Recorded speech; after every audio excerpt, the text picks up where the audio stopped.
Hello दोस्तों, कैसे हो आप लोग। बेहतर होंगे और जम के पढ़ाई कर रहे होंगे। तो इस वीडियो में स्पेशली हम बात करने वाले पोस्ट ऑफिस के पोस्टमैन और एमटीएस के फाइनल रिज़ल्ट के लिए। तो इसके लिए हम कुछ क्राइटेरिया देखने वाले हैं, selection criteria for the postman और एमटीएस के लिए। जो भी क्राइटेरिया यूज़ होंगे फाइनल रिज़ल्ट में और आपके मार्क्स किस तरीके से उसमें काउंट होंगे या आपके मार्क्स पे कितना प्रभाव पड़ने वाला है, आपने कितने प्रेफरेंस उसमें डाले हैं, आपकी एज क्या है और आपकी कास्ट क्या है, इन सभी सिलेक्शन क्राइटेरिया का यूज़ करते हुए कुछ हम एग्जांपल्स लेंगे और कौन से बच्चे यहाँ पे सिलेक्ट हो सकते हैं उनके यहाँ पे डिस्कशन करेंगे। तो कुछ मैंने पॉइंट्स यहाँ पे लिखे हैं। सबसे पहले सिलेक्शन क्राइटेरिया में लिखे हैं कि एक है मार्क्स, यानी कि आपके मार्क्स कितने हैं वो भी इसमें डिपेंड करेगा। सेकंड है प्रेफरेंस फील्ड, यानी आपने कितने नंबर ऑफ़ प्रेफरेंसेस डाले हैं वो। तीसरा है आपकी एज क्या है और चौथा है कास्ट। तो देखते हैं हम किस तरीके से ये इफ़ेक्ट करेंगे। तो सबसे पहला पॉइंट हम देखते हैं कि यदि आपके मार्क्स सेम हो, यानी कुछ स्टूडेंट्स ऐसे भी हैं जिनके मार्क्स सेम है, तो उनमें कौन सिलेक्ट होगा ये हम देखते हैं। तो सबसे पहले बात करेंगे पोस्टमैन के लिए। तो यहाँ पे कुछ मैंने स्टूडेंट्स लिखे हैं, जैसे स्टूडेंट ए, स्टूडेंट बी और स्टूडेंट सी।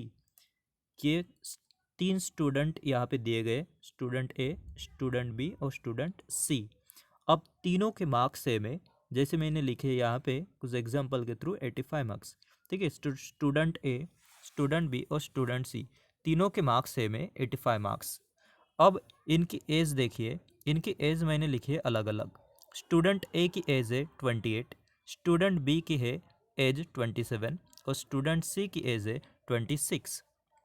अब सपोज़ मानते हैं कि स्टूडेंट ए जो है इन्होंने यूआर कैटेगरी से फॉर्म भरा है, तो वो डायरेक्टली इस लिस्ट से बाहर हो जाएगा, क्योंकि यूआर क्राइटेरिया के लिए पोस्टमैन की जो एज ग्रुप है वो है 18 टू 27 और उसने 27 को क्रॉस कर दिया है। इसका मतलब वो यूआर के थ्रू भी सिलेक्ट नहीं होगा, यानी कि यूआर का बच्चा डायरेक्टली इस लिस्ट से बाहर हो जाएगा।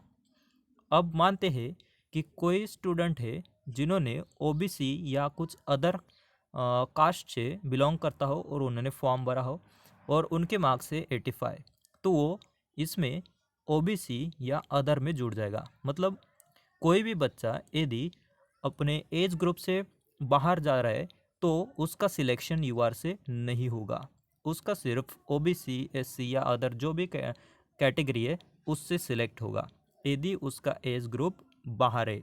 मतलब पोस्टमैन के लिए 18 टू 27 के बाहर है, 27.5 या 28 या 29 समथिंग। ठीक है, अब स्टूडेंट बी की बात करते हैं।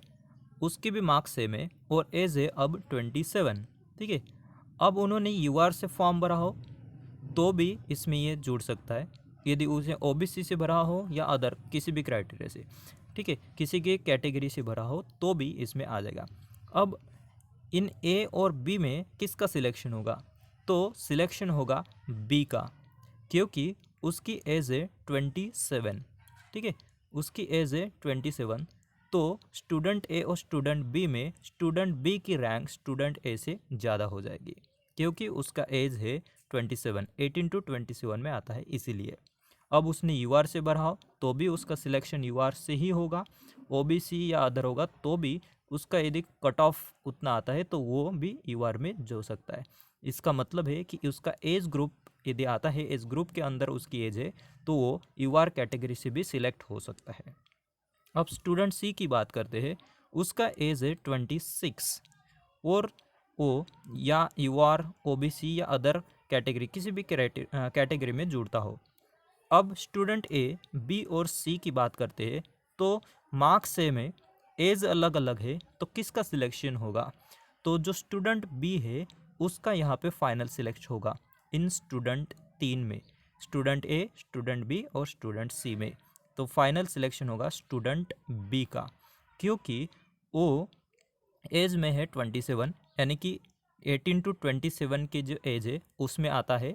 और यदि हम बात करते हैं तो स्टूडेंट बी और स्टूडेंट सी में ये दोनों यूआर कैटेगरी में आज आ जाएंगे, लेकिन सीनियरिटी दी जाएगी स्टूडेंट बी को, इसीलिए स्टूडेंट बी का यहाँ पे फाइनल सिलेक्शन होगा। तो ये हमने बात किया पोस्टमैन के लिए। अब इसी तरीके से हम एमटीएस की भी बात करते हैं। अब एमटीएस के लिए भी हमने 3 स्टूडेंट लिए, स्टूडेंट ए, स्टूडेंट बी और स्टूडेंट सी। इनके मार्क्स मैंने एग्जाम्पल के थ्रू लिखा है, ये फाइनल कट ऑफ नहीं है, मैंने कुछ एग्जाम्पल ही लिखा है यहाँ पे, ठीक है। सपोज मानते हैं कि स्टूडेंट ए, स्टूडेंट बी और स्टूडेंट सी 90 मार्क्स आते हैं तीनों को, और उनका एज अलग अलग है। स्टूडेंट ए जो है इनकी एज है 28, स्टूडेंट बी की एज है 25 और स्टूडेंट सी की है एज 24। अब मानते हैं कि स्टूडेंट ए ने फॉर्म भरते समय यूआर से भरा है, तो ये डायरेक्टली इसमें नहीं आएगा क्योंकि उसका फॉर्म रिजेक्ट हो जाएगा, ठीक है। अब स्टूडेंट ए को मानते हैं कि उसने यूआर कैटेगरी से नहीं भरा है, कुछ अदर कैटेगरी से भरा है, ठीक है, तो वो इन कैटेगरी में आ जाएगा, यूआर से उसका सिलेक्शन नहीं होगा क्योंकि उसने एज ग्रुप को क्रॉस कर दिया है। यानी कि स्टूडेंट ए यदि यूआर से है तब भी वो यूआर से नहीं आएगा, ओबीसी और अदर कैटेगरी से भी भरा हो तब भी उसका यूआर कैटेगरी से सिलेक्शन नहीं होगा क्योंकि उसने जो यूआर की जो कैटेगरी है 18 to 25 उसको क्रॉस कर दिया है। अब स्टूडेंट बी की बात करते हैं, उसकी एज है 25 और सपोज उसने यूआर से भरा है तो उसका यूआर से होगा क्योंकि वो एज ग्रुप में आता है 18 to 25 में।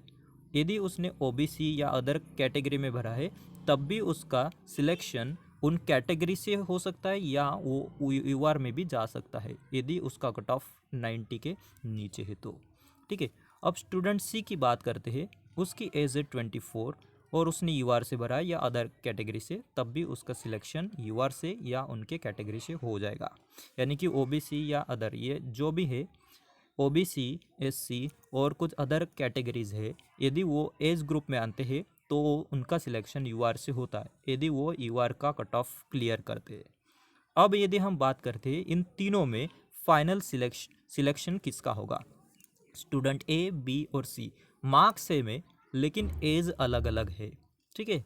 तो इसमें स्टूडेंट बी का सिलेक्शन होगा क्योंकि ये स्टूडेंट ए जो है ये यूआर में नहीं आ रहा है, ठीक है।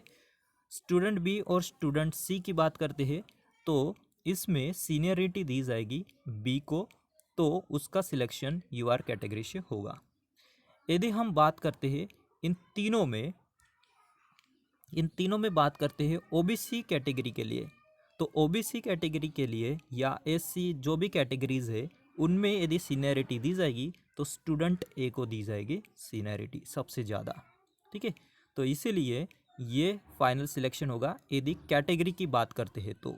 लेकिन यदि हम बात करते हैं यूआर कैटेगरी की, तो यूआर कैटेगरी के लिए इस बी वाले का सिलेक्शन होगा कैटेगरी यूआर में। उसी तरीके से हम पोस्टमैन की भी बात करते हैं। पोस्टमैन के लिए मैंने यूआर कैटेगरी का सिलेक्शन बताया कि उसमें स्टूडेंट बी का सिलेक्शन होगा यूआर कैटेगरी में सीनियरिटी के थ्रू। लेकिन जब हम बात करते हैं कि यदि उसने कैटेगरी के थ्रू फॉर्म भरा है तो सबसे फाइनल सिलेक्शन होगा स्टूडेंट ए का कैटेगरी के थ्रू क्योंकि उसको सीनियरिटी ज़्यादा दी जाएगी कैटेगरी में, ठीक है। तो ये कुछ टर्म्स और कंडीशंस है यदि किसी बच्चे का सिलेक्शन होना हो तो, ठीक है। तो इसमें आपकी ये जो 4 पॉइंट्स मैंने लिखे हैं ये सभी मैटर करेंगे, मार्क्स, प्रेफरेंस, एज और कास्ट। तो इसमें समराइज हम करेंगे तो जिसका जो एज है वो ज़्यादा है उसका फाइनल सिलेक्शन हो सकता है। उसमें क्राइटेरिया क्या है कि वो अपने एज ग्रुप में होना चाहिए। पोस्टमैन के लिए 18 to 27 में और एमटीएस के लिए 18 to 25, तो वो यूआर कैटेगरी में जा सकता है। लेकिन उसने यूआर कैटेगरी में नहीं आ रहा है और सिर्फ उसमें कास्ट में ही आ रहा है, यानी कि उनका एज ग्रुप ज़्यादा है, तो उसकी सीनियरिटी ज़्यादा जाएगी उनके कैटेगरी में, ठीक है। तो ये कुछ यहाँ पे मैंने बताने की कोशिश की कि आपका फाइनल सिलेक्शन किस तरीके से होगा। आई होप कुछ आपके डाउट्स क्लियर हो जाएंगे इससे। तो यदि कुछ आपके डाउट्स रहते हैं तो कमेंट बॉक्स में ज़रूर लिखिए। धन्यवाद।